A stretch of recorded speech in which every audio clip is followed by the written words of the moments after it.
Number 1 ମନ୍ଦିରରୁ ଠାକୁର ଦର୍ଶନ କରି ଫେରିବା ସମୟରେ କେବେ ବି ଘଣ୍ଟି ବଜାଇବା ଉଚିତ ନୁହେଁ, ଏହା ଅଶୁଭ ହୋଇଥାଏ ଏବଂ ଆରତି ନେବା ସମୟରେ ଗୋଟିଏ ହାତରେ ଆରତି ନେବା ଅନୁଚିତ।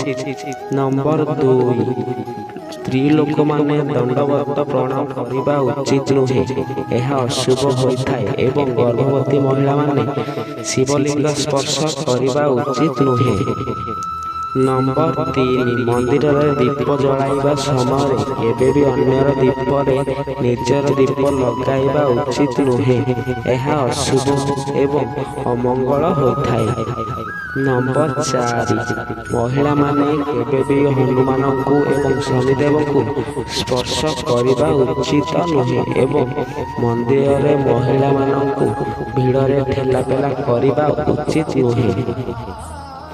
ନମ୍ବର 5 ପୁରୁଷ ହୁଅନ୍ତୁ କିମ୍ବା ମହିଳା ପୂଜା କରିବା ସମୟରେ ମୁଣ୍ଡକୁ ବସ୍ତ୍ର ଦ୍ୱାରା ଘୋଡ଼ାଇବା ଉଚିତ, ଏହା ଶୁଭ ହୋଇଥାଏ ଏବଂ ଚଞ୍ଚଳ ମନ ସ୍ଥିର ହେବା ସହିତ ଆଶୀର୍ବାଦ ପ୍ରାପ୍ତ ହୋଇଥାଏ।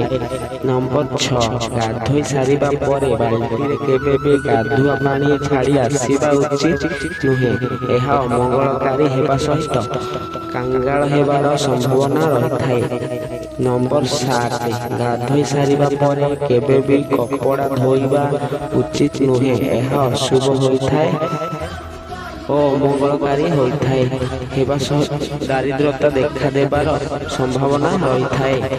ନମ୍ବର 8 ଗାଧୋଇବା ପରେ ଓଦା କପଡ଼ା ଗାଧୁଆ ଘରେ ରଖିବା ଉଚିତ ନୁହେଁ, ଏହା ଅଶୁଭ ହୋଇଥାଏ ଏବଂ ଜୀବନରେ ସମ୍ମାନହାନି ହେବାର ସମ୍ଭାବନା ଦେଖାଦେଇଥାଏ। ନମ୍ବର 9 ଯଦି ଘର କୌଣସି କାର୍ଯ୍ୟରେ ସମସ୍ତ ପରିବାର ଯାଉଥାନ୍ତି, ତେବେ ଠାକୁର ଘର କେବେ ବି ତାଲା ପକାଇ ଯିବା ଉଚିତ ନୁହେଁ, ଏହା ଅଶୁଭ ହୋଇଥାଏ।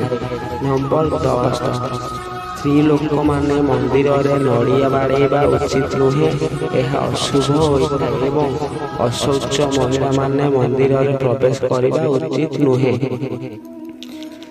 ନମ୍ବର 11 ସକାଳୁ ସୂର୍ଯ୍ୟୋଦୟ ପୂର୍ବରୁ ଉଠି ସୂର୍ଯ୍ୟଙ୍କୁ ଜଳଦାନ କରିବା ଦ୍ୱାରା ହୃଦୟ ରୋଗ, ଚକ୍ଷୁ ରୋଗ, ହାଡ଼ ଜନିତ ସମସ୍ୟା ଏବଂ ପାଚନ ତନ୍ତ୍ର ସମସ୍ୟା ଦୂର ହୋଇଥାଏ।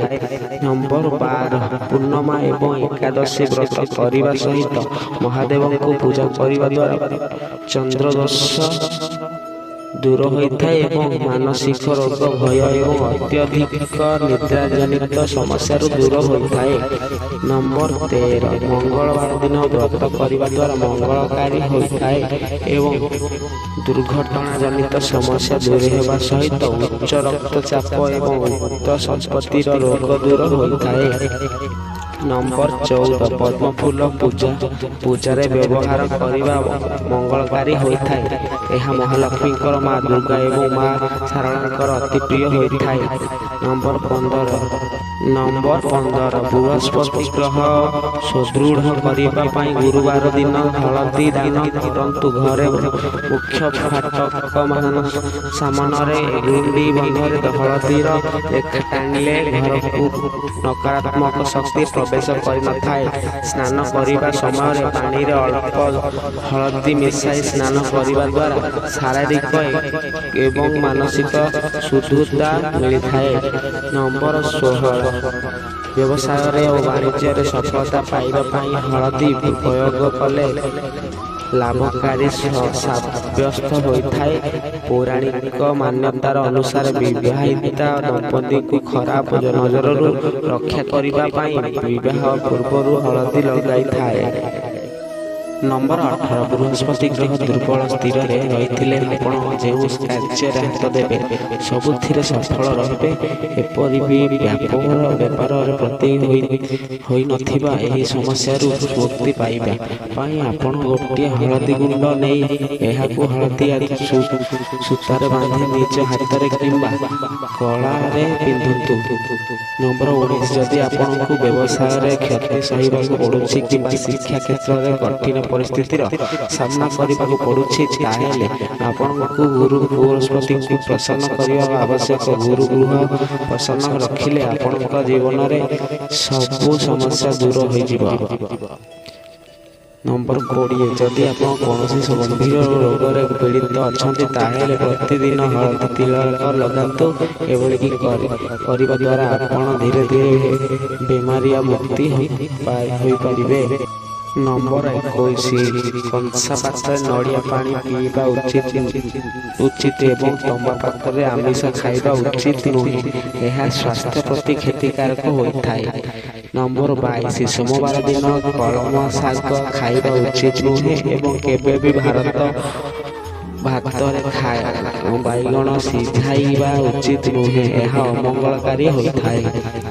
ନମ୍ବର 23 ଜ୍ୟୋତିଷ ଶାସ୍ତ୍ର ଅନୁସାରେ ମଣ୍ଡଳୀରେ ଗୁରୁ ଏବଂ ଶୁକ୍ର ଗ୍ରହ କମଜୋର ହେବା କାରଣରୁ ଧନର ଅଯଥା ଅପଚୟ ହୋଇଥାଏ ଏବଂ ଯେତେ କମେଇଲେ ବି ଧନ କମ ପଡ଼ିଥାଏ।